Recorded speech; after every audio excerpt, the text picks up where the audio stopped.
Htp family. So this one's a little bit awkward, right? I've been trying to avoid the G word, and yet lesson 5 is in fact that G word. So what I'm gonna do is I'm just gonna replace this word with either Netcher NTR or Amon.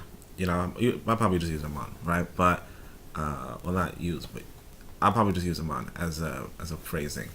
Why would I use Netcher?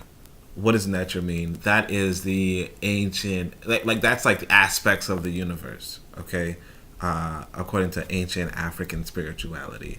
The reason why I avoid religious terms, okay, I avoid these religious terms because they come from Eurasian mentality.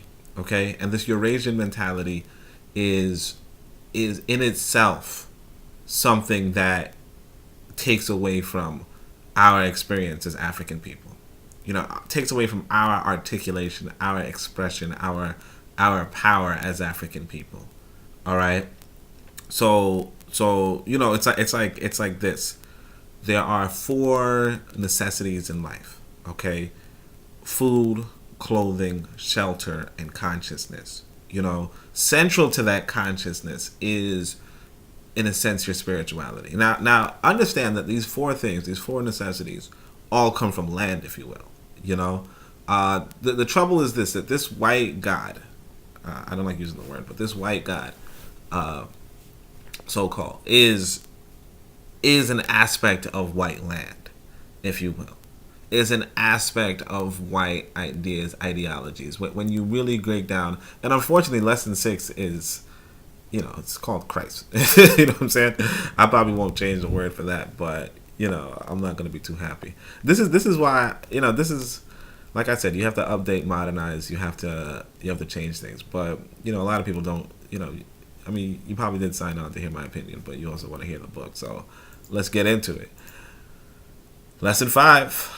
Let's say Amon. So there is a higher nature, and we believe in it. Okay. Let's listen to he. He is not a person nor a physical being. He is a spirit, and he is universal intelligence. Never deny that there is nature, right? Nature, being universal intelligence, created the universe out of that intelligence. It is intelligence that creates man. Man is a part of that creation. So universal intelligence and man was created in the image and likeness of Amon, only by his intelligence. It is intelligence of man that is like Amon. But man's intelligence is only a unitary particle of Amon's universal intelligence. So this is pretty interesting because, even when I use these words, you'll realize that nature, so technically right here you would say Tahuti. You see what I'm saying? Like there's a pantheon in the Neteru, okay?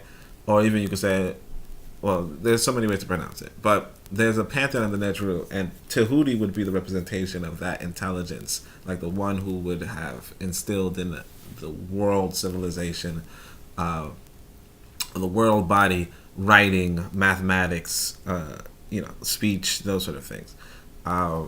So this is actually really prominent and important. Like Garvey is really speaking some stuff. I'm almost tempted to use his phrasing, just so you can get it more. But like I said, I'm not really a fan of using these words. But let's go. Amon, out of his universal intelligence, made matter, and he made the mind. The matter is made by Amon, and man is matter as well as mind. Therefore, man must be in the image of Amon, because nothing could exist without Amon. As Amon made the universe out of his universal knowledge or intelligence, so man in his unitary knowledge or intelligence can make a typewriter, an automobile, or a chair. But he cannot make the universe because his unitary intelligence is not as much or as great as the universal intelligence. All the unitary intelligence of the universe goes to make Amon, who is the embodiment of all intelligence. So no man can be as great as Amon because he is only a unit of Amon, and Amon is the whole. This is really fascinating. Again, you want to go like this is like a scientific way to look at it, and like I said, this kind of harks back to African spirituality and the scientific nature of it.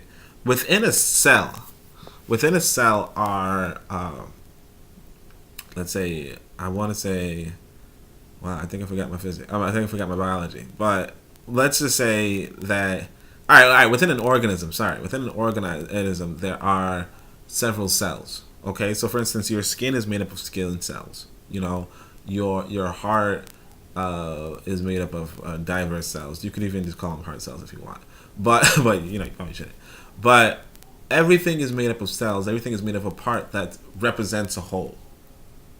You see, and the only question then becomes, what if we are in fact cells in the grand scheme of the universe, as to say that our consciousness is only a small part of a more universal, broader consciousness that's going on around the whole universe and shaping it. We're just that, we're like, you know, let's say like the hand or even the elbow, you know, or something along those lines, like just a small part of a larger body that's moving and dynamic and engaging and interacting. But we, you know, we're just like let's say the cell, you know, might not see what's going on in the whole system. Like for instance, I could say that in like an individual cell on your hand, for instance, may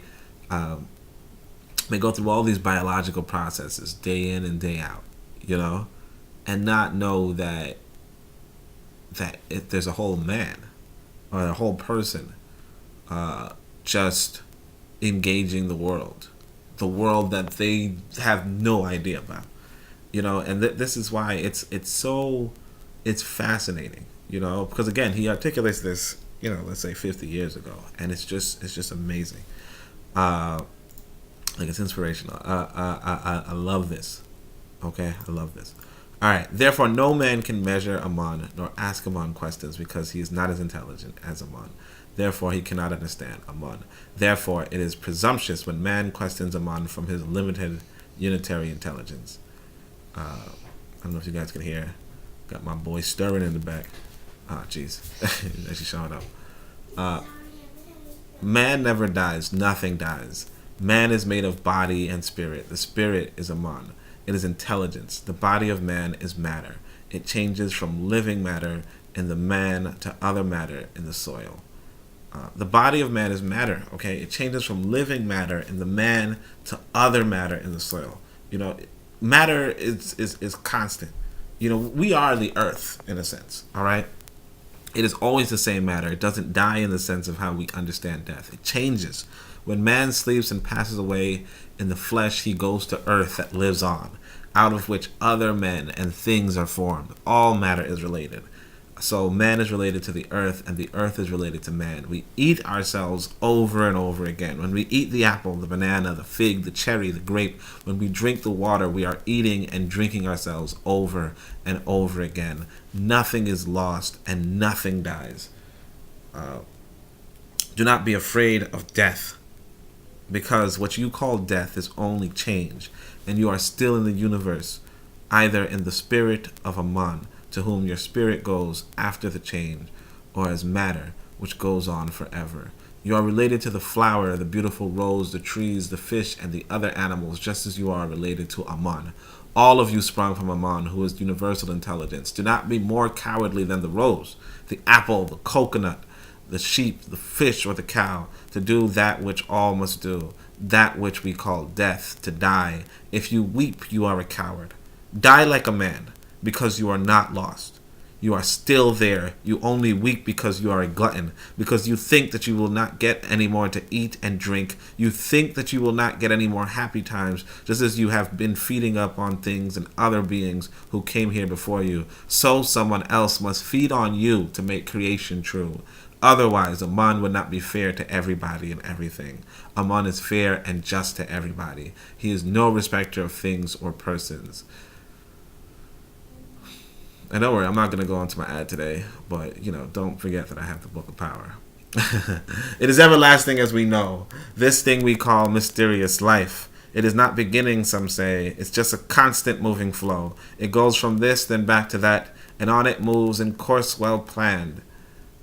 that circles universe and all, thus passing through each single lot. Your life and mine is one long psalm, in tune with that of other beings, and everything that breathes the air, in seasons rough and seasons calm. One source, they say, contains the germ that grows in range of universe, and all go back to this one cause, where life supplies the spreading germ. By being part of source divine, each life has function strictly drawn, for all must bow to endless time, in form and shape that mark each line. So man must yield his flesh to dust, with plants and weeds and birds and fish, with rocks and mounts and lilies too, as trees break up in fiber crust. Each one should like to hold his own and be a king in self alone. But this is not the way of life that claims but one almighty crown. Thus disappointed, men grieve on, for he should like his own strange way, when sun and stars and steady moons would dance and change to suit his clan. It's safer then to have one nature, whose life is first and ever so, and all the rest to live in him with all the good they ever had. For fleshy man would ruin things if he controlled the source of life. The day would see an endless change, from slaves who crawl to haughty kings. Live on, good Amon of timeless worth, and keep man in his place to live, that when he rises to the height he might perform his good on earth. For life right here is sad today, as lived by man in company. If earth goes on, their grave should come, to lead us all in goodness' way. The Everlasting Life by Marcus Garvey. Okay, so there's lesson 6. But I won't bother you guys. Not that I'm ever bothering you, but appreciate the listen, appreciate the views, appreciate the subscription. Remember to subscribe, like, all that. I'm trying to read through this whole book. I'm not even going to try to do any other programming, to be honest. But, don't forget to subscribe, like. There are links below. There's the Discord. There's the books. I appreciate the people who are getting the books. I saw that, quite a few people are getting it, and I really appreciate that. And I know you're gonna appreciate it, because this is a good book. So thank you so much for listening, and Shem Yem Hotep. That means I go in peace.